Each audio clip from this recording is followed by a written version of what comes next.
اب یہ جو ہے آپ کے سامنے قاعدہ بھی ہم نے پیش کر دیا، قاعدے کی دلیل بھی ہم نے پیش کر دیا، اور میں سمجھتا ہوں کہ یہ دلیل آپ کو سمجھ میں بھی آ گئی ہوگی۔ اب اس کے بعد امام نووی رحمۃ اللہ علیہ نے صحیح مسلم کی شرح میں جو حدیث ابھی ہم نے آپ کے سامنے پیش کی، جس حدیث میں یہ بات ہے کہ اللہ کے رسول صلی اللہ علیہ وسلم سے سوال کیا گیا ایک ایسے شخص کے تعلق سے جس کو یہ خیال آتا ہے نماز کی حالت میں کہ کہیں اس کو پیٹ میں اپنے کچھ گڑبڑی بھی محسوس ہو رہی ہے اور اس کے دل میں بار بار یہ خیال آ رہا ہے کہ ہوا خارج نہ ہو گئی ہو، تو آپ نے کہا کہ جب تک آواز نہ سن لے یا اس کی اسمیل نہ آئے، بدبو نہ آئے اس کی، تب تک وہ نماز سے نہ جائے، یعنی جب تک یقین نہ ہو نماز چھوڑ کر کے وہ نہ جائے بلکہ اپنی نماز کو پوری کرے، اس کی نماز صحیح ہوگی۔ امام نووی رحمۃ اللہ علیہ نے اس حدیث کی شرح کرتے ہوئے اس قاعدے کی طرف اشارہ کیا ہے۔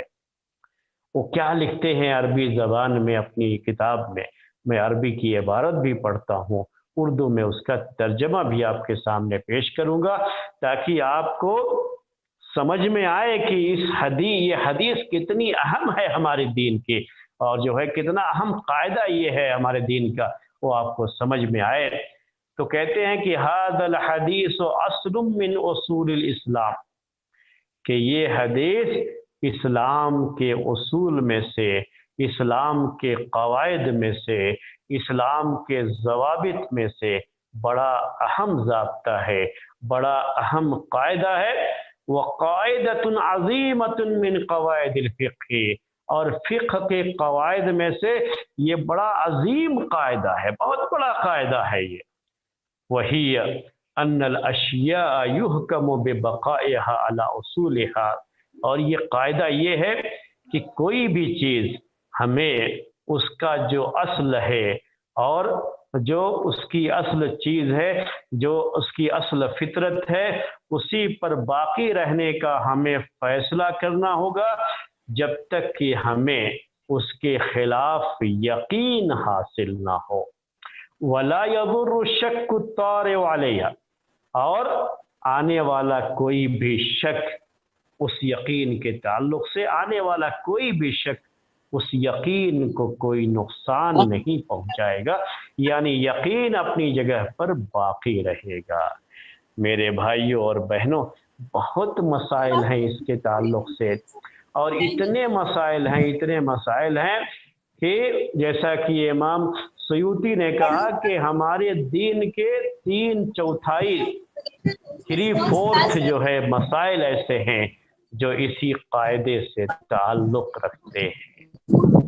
اب ہم آپ کے سامنے جو ہے کچھ جو ہے مثالیں اس کی پیش کرتے ہیں، جیسے ہر چیز کے تعلق سے مثال پیش کرتے ہیں تو ہمیں جو ہے مثال ہم آپ کے سامنے پیش کرتے ہیں۔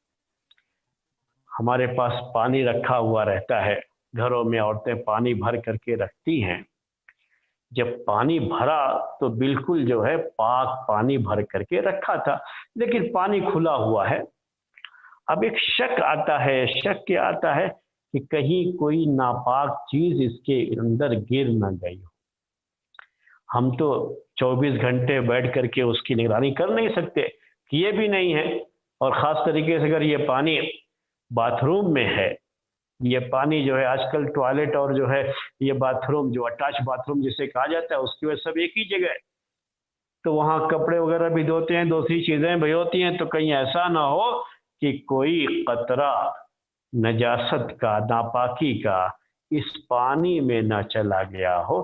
ایک شخص جو ہے دیکھیں آپ تو گزرتا رہتا ہے، اگر اس شک کو بنیاد بنایا جائے اور اس کے مطابق عمل کرنا شروع کرے آدمی، تو کہیں پانی رکھا ہوا استعمال کر ہی نہیں پائے گا، کیونکہ وہ تو ہر جگہ اس طرح کا شک پایا ہی جائے گا۔ کہیں باہر پانی رکھا ہوا تھا تو اب ایک شک ہو رہا ہے کہ کہیں بلی جو ہے یہاں گھوم رہی تھی، کہیں اس نے پیشاب نہ کر دیا، کہیں کتے نے منہ نہ لگا دیا، سب چیزیں جو ہے آپ کو آتی رہیں گی۔ تو یہ شک ہے۔ یقین یہ ہے کہ جب ہم نے پانی رکھا تو بالکل پاک صاف پانی رکھا تھا، تو ہم یہی کہیں گے اور اسی کے مطابق ہمارا عمل رہے گا کہ یہ پانی پاک ہے، ہم اس سے وضو بھی کر سکتے ہیں، اس سے غسل بھی کر سکتے ہیں، جب تک کہ ہمیں یقین نہ ہو کہ اس میں کوئی ناپاک چیز پڑ گئی ہے۔ صرف شک کی بنیاد پر کسی پانی کو بہانا ضروری نہیں ہو جائے گا، شک کی بنیاد پر نہیں، یقین ہونا ضروری ہے۔ اب اس کے ساتھ جو ہے ہم آپ کو ایک اور مثال جو ہے پیش کرتے ہیں۔ کپڑا ہمارا کہیں بھی رکھا ہوا ہے، گھر میں کپڑا دھو دھا کر کے ہم نے کپڑا رکھا ہے، سوکھنے کے لیے ڈال دیا۔ اب جو ہے اب جو لوگ ندیوں وغیرہ میں جاتے ہیں نہانے کے لیے تو وہ بھی نہا کر کے کپڑا دھو کر کے باہر پھیلا دیتے ہیں میدان میں۔ اب اس میں ایک ڈر تو یہ رہتا ہے بہرحال کہ کہیں کسی چیز جیسے بلی وغیرہ ہے، اگر اس نے پیشاب کر دیا ہو، کوئی اس طرح کی چیز ہوئی ہو تو وہ ناپاک ہو جائے گا، اس کا پیشاب ناپاک ہی ہوتا ہے۔ تو اب یہ مسئلہ بچہ ٹہل رہا تھا، کہیں بچے کے جو ہے پیشاب کا کوئی قطرہ اس کے اوپر نہ پڑ گیا، شک بحال رہتا ہے، یقین تو نہیں رہ سکتا، شک تو رہتا ہے۔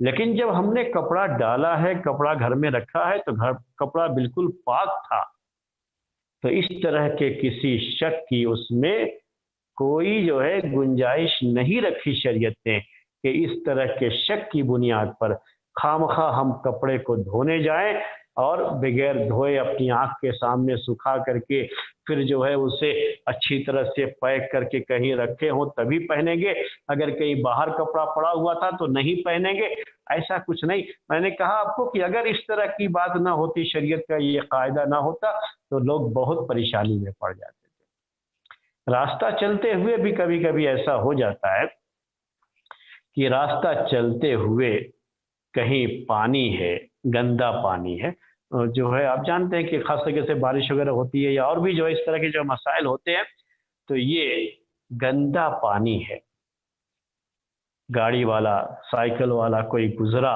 ہم جا رہے تھے تو اس کے گزرنے کی وجہ سے پانی وہاں سے اڑا، لیکن ابھی ہمیں یہ صرف شک ہے کہ ہمارے کپڑے تک پہنچا یا نہیں پہنچا، ہمیں شک ہے، صرف پانی اڑا ضرور لیکن ہمارے کپڑے تک پہنچا، ہمارے جسم تک پہنچا، ہم تک پہنچا، یہ صرف ایک شک ہے۔ تو شک کی بنیاد پر جو آپ پاک صاف کپڑا پہن کر گھر سے نکلے ہیں، اس کی پاکی صفائی پہ کوئی فرق نہیں آئے گا، نہ آپ کو کپڑا دھونے کی ضرورت ہے، نہ اس کپڑے کو بدلنے کی ضرورت ہے، اسی کپڑے میں جائیے، نماز پڑھیے، کوئی مسئلہ نہیں، کیونکہ کپڑے کا پاک ہونا یہ یقین ہے، اور نجاست کا لگنا یہاں پر ایک صرف شک ہے۔ ایسا آپ نے دیکھا نہیں کہ ہاں واقعی کپڑا پر جو ہے پانی اڑ کر کے کپڑے پر لگا، وہ آپ کو یقین نہیں ہے، تب جو ہے آپ کو شک کی بنیاد پر نہ اسے دھونے کی ضرورت ہے نہ اسے نکالنے کی ضرورت ہے۔ اب اسی میں تھوڑا سا اگر ہم بدل دیتے ہیں کہ ہم نے دیکھا کہ کپڑا جو ہے وہ جو ہے پانی اڑا اور ہمارے کپڑے تک پہنچا بھی، ہم نے دیکھ لیا کہ پہنچا ہمارے کپڑے تک، تو اب کیا ہے، یہاں پر شک نہیں ہے، یہ تو یقین ہے کہ پہنچا ہے، تو ہمیں اسے دھونا پڑے کیونکہ یقین ہے، یہ شک نہیں ہے یہ۔ اسی طرح سے اگر ہمیں یہ معلوم ہو کہ کپڑے پر پانی آ کر کے پہنچا تو ہے لیکن کہاں لگا وہ نظر نہیں آ رہا ہے کہیں بھی، کیونکہ نجاست کا کوئی رنگ اس میں نہیں تھا، جس کی وجہ سے کپڑے پر کوئی رنگ نہیں آ سکا، کوئی دھبا نہیں آیا، لیکن کپڑے پر پہنچا ضرور ہے، یہ ہمیں یقین ہے، تو ہمیں اس پورے کپڑے کو دھونا پڑے گا، کیونکہ جب تک پورا کپڑا نہیں دھوئیں گے تب تک ہمیں اس نجاست کے دور ہونے کا یقین نہیں ہوگا۔ تو یہ سب چیزیں ہیں میرے بھائیوں، اور اسلام نے ہمیشہ کس پر رکھا ہے مسئلہ؟ یقین پر رکھا ہے، اور شک کے بارے میں کہا ہے کہ شک کو آپ دور بھگائیے، شک کو اپنے قریب مت آنے دیجیے، دین کے مسائل میں عمل کرتے ہوئے یہ جو ہے مسئلہ تھا۔ اس کے بعد آپ کے سامنے جو ہے اب ایک مسئلہ ہے، آپ نماز پڑھتے رہتے ہیں، نماز کے دوران آپ کو اب یہ جو ہے یاد نہیں رہا کہ 3 رکعت ہوئی ہے یا 4 رکعت ہوئی ہے، 3 رکعت ہوئی ہے یا 4 رکعت. آپ نے ابھی 3 رکعت پڑھی یا 4 رکعت پڑھ لی، آپ کو شک ہے 3 یا 4 ہونے میں، کیا کریں گے نماز میں؟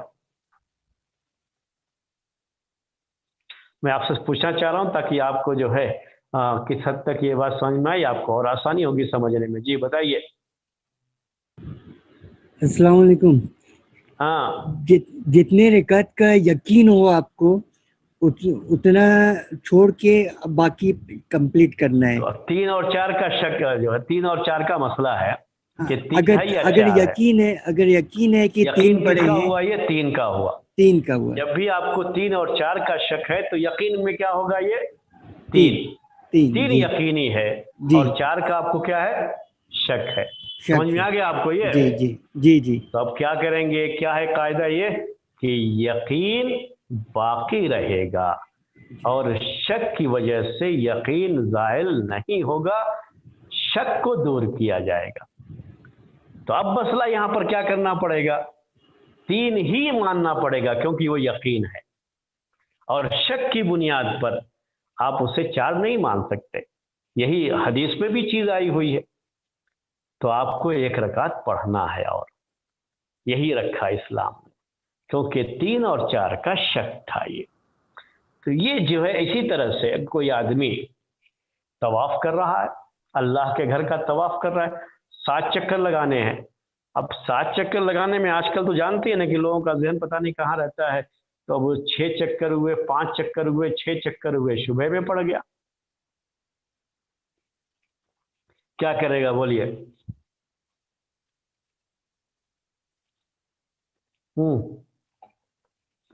جواب دیجئے، کیا کرے گا؟ کم والے کو یقین بنائے گا اور باقی مکمل یعنی کرے گا. اگر جو ہے اسے 6 یا 7 کا یہ ہے کہ 6 ہوا یا 7 ہوا تو 6 مانے گا وہ، کیونکہ وہی یقین ہے، اور شک کی بنیاد پر وہ یقین زائل نہیں ہوگا. 6 مان کر کے اسے 1 چکر اور لگانا پڑے گا تاکہ 7 مکمل ہو. کنکڑیاں مارتے ہیں حج میں، تو کیا کرنا پڑے گا؟ 7 کنکڑیاں مارنا ہے. اب اس کو شک ہے کہ 6 مارا کہ 5. الگ کنکڑیاں ہاتھ میں ہوں تو شک نہیں ہونا چاہیے، لیکن جو ہے اگر زیادہ کنکڑیاں لے کر کے گیا ہے ہاتھ میں تو اس وقت یہ چیز ہو سکتی ہے کہ اب اس کو شک ہو رہا ہے، گنے ہوئے کنکڑیاں نہیں تھیں تو شک ہوگا. تو وہاں پر بھی اس کو یہی عمل کرنا پڑے گا کہ جو یقین ہے اسی کے مطابق وہ پوری 7 کا جو عدد ہے وہ مکمل کرے گا. اسی طرح سے میں آپ کو اور جو ہے تھوڑی سی مثالیں دے رہا ہوں سمجھانے کے لیے آپ کو، اور آپ سے ہی پوچھوں گا جو ہے اس سلسلے میں. جو میں نے آپ سے کہا نا کہ دین کے ہمارے تقریباً جو ہے 3/4 جو ہے، یعنی 3/4 اتنے مسائل، اس کا تعلق جو ہے اسی قاعدے سے ہے. اب آپ سے ہم ایک سوال اور کرتے ہیں کہ ایک شخص جو ہے اس کا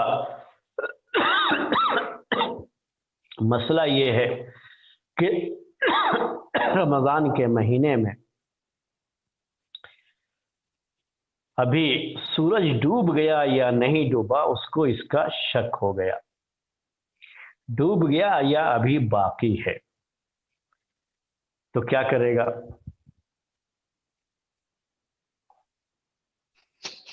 یہی مانے گا کہ نہیں ڈوبا ہے ابھی، کیونکہ اس بات کا کیوں؟ یقین ہے اسے. اسی قاعدے کے تحت ہو. یقین کیا ہے کہ ابھی دن ہے، کیونکہ دن ہی چلا آ رہا ہے نا، تو یہ یقین ہے. سورج کا ڈوب جانا جب تک یقین نہیں ہوگا تب تک اسے افطار کرنا جائز نہیں ہے، کیونکہ شک کی وجہ سے یقین زائل نہیں ہوتا ہے. شک کی وجہ سے یقین کو نہیں چھوڑا جا سکتا ہے. میں آپ کو اور جو ہے مثال دیتا ہوں. ایک شخص ہے کہ اس نے دوسرے کو قرضہ دیا، اس نے قرضہ دیا اور 1,000 روپے مان لیجیے قرضہ دیا، اس کو لون دیا جو آج کل آپ کہتے رہتے، 1,000 روپے دیا. میں چھوٹی سی مثال لے رہا ہوں، نہ 1 لاکھ بھی کہہ سکتا ہوں. اب اس کے بعد دینا یہ یقینی ہے کہ اس نے دیا تھا اس کو قرضہ. جس نے قرضہ لیا وہ بھی یہ کہہ رہا ہے کہ جو ہے میں نے اس سے 1,00,000 یا 1,000 قرضہ لیا تھا. اب واپس کیا یا نہیں کیا اس کے بارے میں شک ہے. جب اس سے پوچھا کہ آپ نے قرضہ واپس کر دیا تو کہا مجھے یاد نہیں پڑتا، شک ہے کہ میں نے وہ قرضہ واپس کیا یا نہیں کیا. شک ہے اس کو، کیا کرے گا؟ بولیے آپ. جی شک لیا ہے یہ تو یقین ہے، ہاں، تو یہی مانیں گے کہ ابھی تک ادا نہیں کیا اس نے اور اسے دینا تو پڑے گا یہ دوبارہ. یقین اور جو ہے شک کا معاملہ کیا ہے؟ لینا یقین ہے کیونکہ اس کو بھی یاد ہے اس کو بھی یاد ہے، لیکن دینا یقین نہیں ہے، بس ایک شک سا ہے کہ دیا یا نہیں دیا. تو شک کی وجہ سے یقین نہیں ختم ہوتا ہے. وہ اس کا مطلب یہ ہے کہ جب اگر یہ فیصلے کے لیے جائے گا اگر کبھی جج کے پاس تو جج یہی فیصلہ کرے گا، اسلامی جج اگر ہوگا تو یہی فیصلہ کرے گا کہ اس کو ابھی یہ قرضہ واپس کرنا ہے کیونکہ قرضے کی واپسی یہ یقینی نہیں ہے. جی یہ چند مثالیں ہم نے آپ کے سامنے پیش کی ہیں. آپ سے بھی ہم نے کچھ سوال کیے اور جو ہے آپ نے اس کے جواب بھی دیے. تو یہ میں نے آپ سے کہا نا کہ یہ ہی نہیں بلکہ آپ کی بے شمار جو ہے مثالیں اس کے تعلق سے، اور جو ہے آپ کے لین دین کے جو معاملات ہوتے ہیں اس کے بھی جو ہے اس سے تعلق ہے. یہاں تک کہ جو میراث اور ترکے کا مسئلہ ہے، ترکہ جو ہے اس سے بھی اس کا تعلق ہے، نکاح اور طلاق سے بھی اس کا تعلق ہے. تو سارے جو زندگی کے آپ کے مسائل ہیں نا سب سے اس قاعدے کا تعلق ہے، اس لیے اس قاعدے کو اچھی طرح سے سمجھنا ہوتا ہے. یہ تو بات تھی میرے بھائیوں قاعدے کے بارے میں، اس کی مثالوں کے بارے میں. میں نے کچھ سوال بھی آپ سے کیے. اب ہم آپ سے جو ہے یہ گزارش کر رہے ہیں کہ اگر آپ کوئی سوال کرنا چاہتے ہیں تو سوال کر سکتے ہیں. جی جنید بھائی کوئی سوال ہے؟ جی نہیں ابھی نہیں ہے الحمدللہ. شیخ اس قاعدے میں ہم نے یہ تو جانا کہ شک مؤثر نہیں ہوتا یقین کے اندر، جی لیکن ہاں، کیا ظن غالب یقین کے اندر کوئی اثر کرے گا؟ ظن جیسے کوئی شخص اگر غالب بھی یقین کا ہی ایک درجہ ہے. شریعت کے مسائل میں ظن غالب بھی یقین ہی کا ایک درجہ ہے. یاد رکھیے گا اس کو. یعنی جب شریعت کے جب مسائل کی بات ہوتی ہے تو اس یقین میں یہ ظن غالب بھی آ جائے گا. یعنی جب کسی چیز کے تعلق سے آپ کو ظن غالب ہے تو شک اگر کچھ ہوتا ہے اس کے بعد یہ ظن غالب یقین کے درجے کا مانا جائے گا. تو جو ہے اگر شک آتا ہے تو یہ شک اس پہ اثر انداز نہیں ہوگا، اس کی وجہ سے ہم اسے چھوڑیں گے نہیں، اس عمل کو چھوڑیں گے نہیں شک کی بنیاد پر. جی ہاں، میں آپ کو اس کی مثال دے دوں. جی جی ہاں جی، جیسے اسلام میں زنا کو بدکاری کو ثابت کرنے کے لیے یہ جو ہے رکھا اسلام نے کہ 4 گواہ ہونے چاہیے. اگر کسی شخص پر بدکاری کا زنا کا الزام لگایا تو اس کو ثابت کرنے کے لیے کتنے گواہ چاہیے؟ 4 گواہ چاہیے، یعنی 4 وٹنس ہونے چاہیے. اب 4 گواہوں نے گواہی دے دی تو یہ ثابت مان لیا گیا، لیکن یہاں پر اور اس کے مطابق عمل کیا جائے گا. ایک شبہ ایک شک یہاں پر بھی رہتا ہے. وہ شک کیا ہے کہ یہ چاروں بھی جھوٹے ہو سکتے ہیں. آپ کو سمجھ میں آیا؟ یہ جی شک سمجھ میں آیا یہاں پہ؟ جی یہ چاروں جو ہے یہ سکتے ہیں، یہ ایک احتمال ہوتا ہے، لیکن اس احتمال کا اعتبار نہیں کیا جاتا ہے. اور شریعت کا یہی ہے کہ اس کے مطابق عمل کیا جائے گا اور محض اس طرح کے کسی شک کی بنیاد پر جو ہے اس کو ختم نہیں کیا جا سکتا. اور کبھی اگر جو ہے برابر کے درجے کا معاملہ ہوتا ہے ثابت ہونے کے تعلق سے بھی اور جو ہے نہ ثابت ہونے کے تعلق سے بھی 50-50 ہوتا ہے تو پھر وہاں وہ ثابت نہیں مان. لیکن یہاں 4 گواہ بالکل جو ہے گواہی دے چکے ہیں تو اب یہ مانا جاتا ہے. اس کے بعد اس میں گنجائش نہیں رہتی ہے کہ نہیں ہو سکتا ہے کہ ایسا ہو سکتا ہے کہ ایسا ہو. تو ایسی کسی گنجائش کا یہاں کوئی اعتبار نہیں کیا جاتا. جی اور کوئی سوال؟ اور شیخ وہ حدیث کو کیسے سمجھے جس میں ہے کہ فمن اتقى الشبہات، کہ جو شخص شبہات سے بچ جائے جی وہ ہاں، اپنے وہ دین شبہات الگ ہے اور یہ شک الگ ہے، یاد رکھیے گا، شبہات الگ ہیں اور شک الگ ہے۔ اور یہ شک بھی کون سا شک ہے؟ الشک الطارع کہتے ہیں اس کو، یعنی یقین کے بعد آنے والا یہ شک، یقین کے بعد آنے والا شک یہ کبھی بھی کسی حکم پر اثر انداز نہیں ہوگا۔ لیکن جہاں تک شبہات کی بات ہے تو شبہات کا قاعدہ الگ ہے۔ شبہات کا قاعدہ کیا ہے؟ وہ قاعدہ آپ کو بتاؤں، دع ما یریبک الی ما لا یریبک، آپ جس میں شک ہے اسے چھوڑ دیجئے۔ یہ جو ہے شبہات کا معنی، جس میں شبہ ہے آپ اسے چھوڑ دیجئے، اور جسے یقین ہے اس پر عمل کیجئے۔ یہ کس کے بارے میں ہے؟ کب ہے یہ قاعدہ، کب جو ہے یہ لاگو ہوتا ہے؟ جب آپ کو کوئی کام کرنا ہوتا ہے تو اس میں یہ دیکھا جاتا ہے کہ جو یقین ہے آپ اس پر عمل کریں گے۔ اگر کوئی شبہ ہے تو شبہات پر عمل نہیں کیا جاتا ہے، اس کا خیال نہیں کیا جاتا ہے۔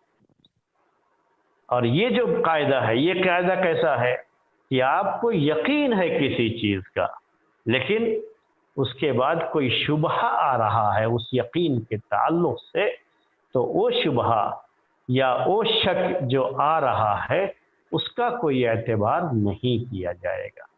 دونوں میں یہ فرق ہے۔ میں آپ کو مثال دوں شاید سمجھنے میں آپ کو اور آسانی ہو۔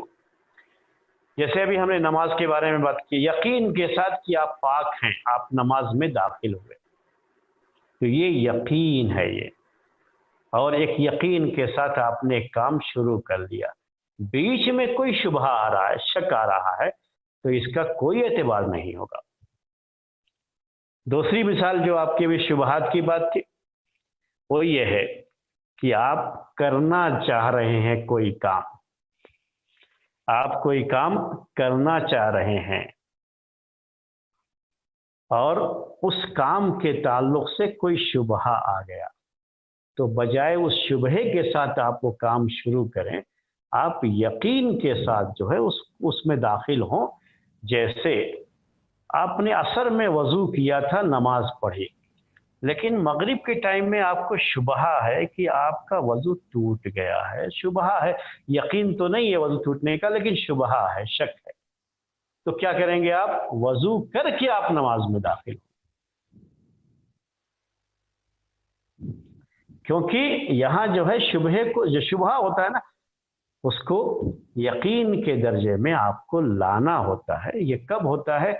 جب یقین پر آنے والا کوئی شبہ، طاری شبہ نہیں ہوتا ہے، شک نہیں ہوتا ہے، تو وہاں پر آپ کو ایسے کرنا پڑتا ہے، وہاں آپ کو یقین کے ساتھ کسی عمل میں داخل ہونا پڑتا ہے۔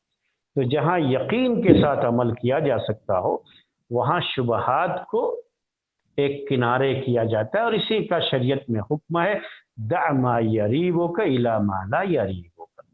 دو چیزیں آپ کے سامنے ہیں، ایک میں شبہ ہے اور ایک یقینی ہے کہ یہ بالکل صحیح ہے۔ جیسے دو صابن ہیں آپ کے سامنے، ایک صابن کے بارے میں یقین ہے آپ کو کہ یہ بالکل حلال ہے اور اس میں سارے جو بھی میٹیریل لگائے گئے ہیں حلال ہیں بالکل، اور دوسرے کے بارے میں شبہ ہے آپ کو کہ حلال ہے یا نہیں ہے، تو آپ کیا اختیار کریں گے؟ اس میں جو حلال ہے، کیونکہ وہ یقینی ہے نا۔ یہاں مسئلہ ایسا نہیں ہے کہ جو ہے آپ کو جو ہے یقین تھا پھر شک آیا، ایسا نہیں ہے یہ مسئلہ۔ تو شبہات کا مسئلہ اس طرح کا ہوتا ہے، اور وہاں یہ قاعدہ اپلائی ہوتا ہے۔ اور یہ جو ہم بات آج جو کس قاعدے کی بات کر رہے ہیں، یہ کیا ہے؟ یہ یقین ہمیں، جیسے اب صابن ہے، ہمیں یقین ہے، ہم نے اس کے بارے میں معلومات بھی کر لیں کہ اس میں جو کچھ بھی استعمال ہو رہا ہے وہ سب کی سب کیا ہے؟ جائز چیزیں ہیں، حلال چیزیں ہیں، اور حلال چیزوں سے یہ صابن بنایا گیا یا ٹوتھ پیسٹ بنایا گیا ہے۔ تو اب اس کے بعد کوئی شک آ رہا ہے، اس کو کہیں گے الشک الطارع عربی میں، یعنی یقین پر آنے والا شک، یقین کے بعد آنے والا شک، اس کا کوئی اعتبار نہیں ہوگا۔ آپ اسے استعمال کرتے رہیے جب تک کہ یقین کے ساتھ ثابت نہ کر دے کوئی کہ ہاں اس میں یہ حرام چیز ہے، تب تک آپ کے لیے استعمال کرنا وہ جائز رہے گا۔ یہ چیزیں ہوتی ہیں، یہ جو ہے معاملات ہوتے ہیں. تو دونوں قاعدے کی الگ الگ جگہ ہے، اس کا جو ہے وہ بھی ذہن میں رکھنا ہوتا ہے. جی ہاں. تو فمن اتقى مدبر عارفین الشبہات. آخری سوال. جی ہاں بولیے بولیے. جی مدبر عارفین آخری سوال.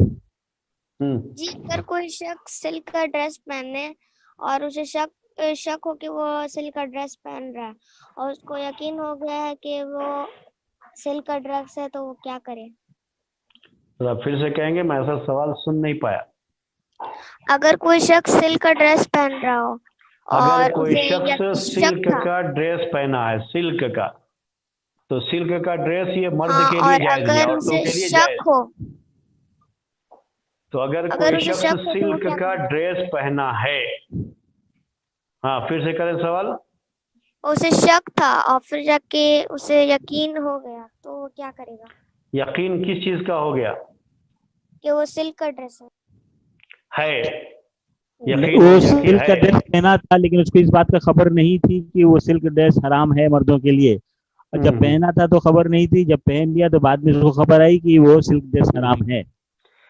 جی ہاں بھائی، سلک کے ڈریس کی جو بھی بات ہو سکتی ہے میں آپ کے سامنے بیان کر دیتا ہوں پورا مسئلہ. دیکھیے کیا کیا شکل ہوتی ہے اس کی.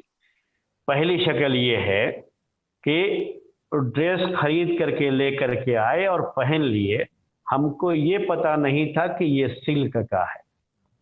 کیونکہ اب آج کل ایسے دھاگے بھی آ گئے ہیں جو بڑے چمکدار ہوتے ہیں سلک جیسے، حالانکہ وہ سلک نہیں ہے. تو ایسے ہیں آج کے زمانے میں. تو اس کے لحاظ سے وہ سلک کا کپڑا خرید کر کے لا کے پہن لیے، حالانکہ جب ہم نے خریدا تو ہم یہ سمجھ کر کے خریدے کہ وہ سلک کا نہیں ہے، تو ہم کو کوئی گناہ نہیں ہوگا. لیکن جیسے ہی معلوم ہوا کہ یہ سلک کا ہے تو ویسے ہی ہمیں وہ کپڑا اتار دینا ہوگا اور پھر اس کا استعمال کرنا جائز نہیں ہوگا. ٹھیک ہے. یہ یقین ہو گیا کہ وہ سلک کا ہے تو اسے اتار دینا ہے. اب دوسری جو ہے شکل، ہم نے کپڑا خریدا بڑا چمکدار ہے اور وہ جو ہے پہن بھی لیا ہم نے، اور ہم یہی سمجھتے رہے اور لوگ بھی یہی بیان کرتے رہے کہ یہ جو ہے سلک نہیں ہے، اور ہم بھی یہی سمجھتے رہے کہ سلک نہیں ہے. لیکن ایک شبہ آ رہا ہے، شک آ رہا ہے کہ اتنا چمکدار ہے کہیں یہ سلک کا دھاگا نہ ہو. تو صرف شبہے کی بنیاد پر اس کو کپڑے کو نہ پہننا ہمارے لیے نہیں، ہم اس کو پہنتے رہیں گے جب تک کہ اس کے سلک ہونے کا یقین نہ ہو ہمیں. یہ دوسری شکل ہو گئی. تیسری شکل یہ ہے کہ ایک آدمی نے خریدا، سلک کا ہی خریدا، سلک وہ جانتا بھی ہے کہ سلک کا ہے، لیکن اس کو یہ پتا نہیں تھا کہ سلک یہ پہننا مردوں کے لیے جائز نہیں، اس لیے اس نے پہنا. یہ تو یہ ہمارے اس قاعدے میں نہیں آتا ہے، وہ دوسرے قاعدے میں آتا ہے. وہ قاعدہ یہ ہے کہ اگر کوئی شخص شریعت کا کوئی مسئلہ نہیں جانتا تھا اور نہ جاننے کی وجہ سے اس سے گناہ ہو گیا، غلطی ہو گئی، تو اس سے توبہ کرے، اللہ تعالیٰ سے معافی مانگے، اللہ تعالیٰ اس سے معاف کر دے گا. وہ ایک الگ مسئلہ ہے. لیکن جیسے ہی معلوم ہوا کہ یہ سلک حرام ہے، اسے وہ کپڑا نکالنا ہوگا اور پھر اسے استعمال نہ کرے، کیونکہ پھر گناہ شدید ہو جاتا ہے، سخت ہو جاتا ہے. جی آج کا درس اسی پر ختم کرتے ہیں. سبحانک اللہم و بحمدک، اشہد ان لا الہ الا انت، استغفرک و اتوب.